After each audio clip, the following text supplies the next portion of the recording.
And guys, ang ginagawa na namin, ito yung na-discover namin dahil nakakadalawang install na kami ng cabinet na ganito. Mura lang kasi to guys, tong cabinet na to. Pero ang aesthetic niya kasi, tsaka maganda rin. Ang ayaw lang namin dito ay itong back part niya.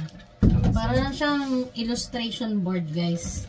So, ang natutunan namin ni Tatay Chester, papako nyo muna ng konti para lang maidikit nyo to. Initially, madikit siya. Tapos, lalagyan nyo ng tape.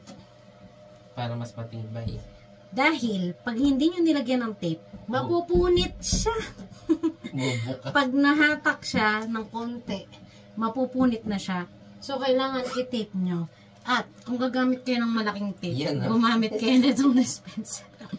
Very useful siya. Kita nyo naman, di ba? Ang daling magkabit nito. Kasi hindi ka na maggugupit-gupit. Gaganon mo lang. So, tapos hatak-hatak ka lang. Tapos gaganon mo lang. Dikit-dikit. Di ba? Lalagay ko na yung link dyan sa baba. Ha? Check out nyo ha. Ayan. Very useful to sa inyo. Promise. Tsaka sa mga online seller dyan, pag nagpapak kayo ng mga parcel nyo, ganyan. Tsaka malapit na magpasko. O, pagka malalaki yung mga pangregalo nyo, very useful to. Magbabalot kayo ng tao, gano'n. Oo, para hindi mangamoy. Mabalot siya ng maayos.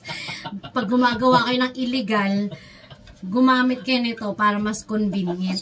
So, check out nyo, nandyan na sa baba yung link.